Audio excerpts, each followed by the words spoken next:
Welcome back any fans. तो आज से मैं डीमन स्लेयर सीजन 5 यानी इन्फिनिटी कैसल आर्क के मांगा वर्जन को एक्सप्लेन करूंगा। अगर आप लोगों ने अभी तक डीमन स्लेयर के बाकी सीजन्स को नहीं देखा है तो उसका लिंक आपको डिस्क्रिप्शन बॉक्स में मिल जाएगा, तो पहले उन्हें देख लेना। और अब मैं इन्फिनिटी कैसल आर्क के मांगा को चैप्टर वाइज एक्सप्लेन करूंगा। और अगर इस वीडियो में अच्छा रिस्पॉन्स आया तो मैं बाकी चैप्टर्स को बहुत जल्द एक्सप्लेन करके खत्म कर दूंगा। और अगर आप लोगों ने अभी तक मेरे चैनल को सब्सक्राइब नहीं किया है तो सब्सक्राइब कर लो। और इन्फिनिटी कैसल आर्क को जानने से पहले इसके प्रीवियस सीजन यानी सीजन 4 के कुछ प्रीव्यू को जान लेते हैं, जहाँ पर हमने लास्ट में देखा था कि सभी डीमन स्लेयर्स मुजान को मारने के चक्कर में इन्फिनिटी कैसल के अंदर चले जाते हैं, जहाँ पर टांजिरो का आमना सामना मुजान से होता है। जहाँ पर मुजान टांजिरो को चैलेंज करता है कि अगर टांजिरो के पास दम है तो वो मुजान को मार के दिखाए। और फिर टांजिरो नीचे गिरने लगता है और इसके बाद सीजन 4 खत्म हो जाता है। और अब से शुरू होगा डीमन स्लेयर सीजन 5, जहाँ पर हम देखते हैं टांजिरो लगातार नीचे गिर रहा होता है और उसे कुछ समझ नहीं आ रहा था कि यहाँ चल क्या रहा है। और टांजिरो काफी तेजी से नीचे गिर रहा था, जिससे अगर वो जमीन के साथ टकराए तो उसकी जान भी जा सकती है। तो टांजिरो टकराने से बचने के लिए अपने ब्रीदिंग को यूज करने को सोचता है, लेकिन वहाँ पर हवा का बहाव काफी ज्यादा तेज था, जिससे टांजिरो अपने ब्रीदिंग को यूज नहीं कर पाता। लेकिन तभी कोई टांजिरो को पकड़ लेता है, जो कि वाटर हाशिरा ग्यू टाम्यू का होता है। ग्यू टांजिरो को बचा लेता है और टांजिरो ग्यू को थैंक्स बोलता है। और तभी टांजिरो के पीछे एक डीमन आ जाता है, जिसे टांजिरो वाटर ब्रीदिंग का फर्स्ट फॉर्म को यूज करके मार देता है। और तभी ग्यू टांजिरो को जोर से चिल्लाता है, क्योंकि टांजिरो के पीछे बहुत सारे डीमन आ चुके थे। लेकिन ग्यू और टांजिरो अपने वाटर ब्रीदिंग का थर्ड और सिक्स्थ फॉर्म को यूज करके उन डीमंस को बड़े ही आसानी से मार देता है। फिर टांजिरो को उल्टी जैसी लग रही थी, क्योंकि उसने बहुत दिनों के बाद वाटर ब्रीदिंग को यूज किया था। ग्यू ये देखकर हैरान होता है कि टांजिरो को अटैक से पहले ही पता चल गया था कि ग्यू कौन से फॉर्म का यूज करने वाला है, और उसी फॉर्म से रिलेटेड फॉर्म को टांजिरो अटैक करने के लिए यूज करता है। ये सब देखकर ग्यू कहता है कि टांजिरो तो एक पहुंचा हुआ खिलाड़ी है, और वो दोनों वहाँ से आगे बढ़ते हैं। दूसरी तरफ सर्पेंट हाशिरा ओबानाए और लव हाशिरा मित्सुरी बहुत सारे डीमंस के बीच फंस जाते हैं, लेकिन ओबानाए अपने सर्पेंट ब्रीदिंग का फिफ्थ फॉर्म को यूज करके उन सभी डीमंस को मार देता है। मित्सुरी ओबानाए की ऐसी फाइटिंग स्किल देखकर उसकी बहुत तारीफ करती है, और वो काफी ज्यादा खुश भी होती है, क्योंकि ओबानाए उसकी इतनी चिंता करता है। और नेक्स्ट सीन में बहुत सारे डीमंस को मार के स्टोन हाशिरा ग्यूमे और मिस्ट हाशिरा मुइचिरो बड़े ही तेजी से आगे बढ़ रहे थे। और रास्ते में वो दोनों मास्टर कागाए के बारे में बात कर रहे थे कि कैसे उन्हें मास्टर कागाए ने जख्मी हालत पर संभाला था। और ये सब सोचकर मुइचिरो इमोशनल हो जाता है और काफी गुस्से से बोलता है,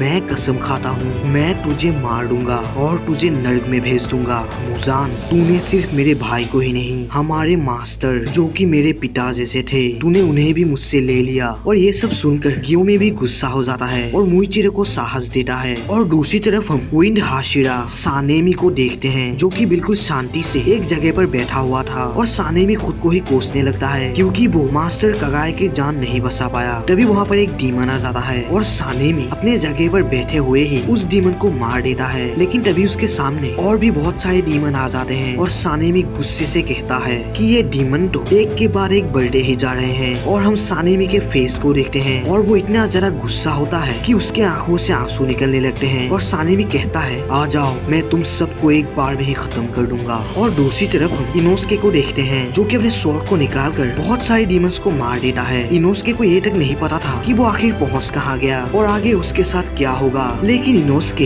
इस बात से बहुत खुश था कि उससे अपनी पूरी ताकत से डीमंस को मारने का मौका मिल रहा है। और दूसरी तरफ हम गैनिया को देखते हैं, जो कि इस अनजान जगह पर आकर काफी ज्यादा घबरा जाता है। और तभी हम जेनित्सु को देखते हैं, जो कि लगातार भाग रहा था। और तभी जेनित्सु को एक स्मेल आता है, और वो कहता है कि वो शख्स जरूर उसके आसपास ही है, और जिस शख्स को वो ढूंढ रहा है वो उसे हरगिज माफ नहीं कर सकता। और जेनित्सु किसे ढूंढ रहा है ये तो हमें आगे पता चलेगा। और तभी हम इंसेक्ट हाशिरा शिनोबू को देखते हैं, जिसे कहीं से खून की स्मेल आ रही थी, और वो उस स्मेल के पीछे जाने लगती है। और तभी शिनोबू एक कमरे में देखती है, और तभी हम देखते हैं एक डीमन जो बहुत सारे इंसानों को मार के उन्हें खा रहा था। और हम देखते हैं वो डीमन और कोई नहीं बल्कि अपर मून डोमा होता है, जो कहता है, अरे देखो तो यहाँ कौन आया है। अच्छा, तो ये एक लड़की है, ये तो बहुत टेस्टी लग रही है। और फिर वो शिनोबू से कहता है कि शिनोबू तो देखने में काफी ज्यादा टेस्टी लग रही है, तो क्या वो शिनोबू को मार के उसे खा सकता है।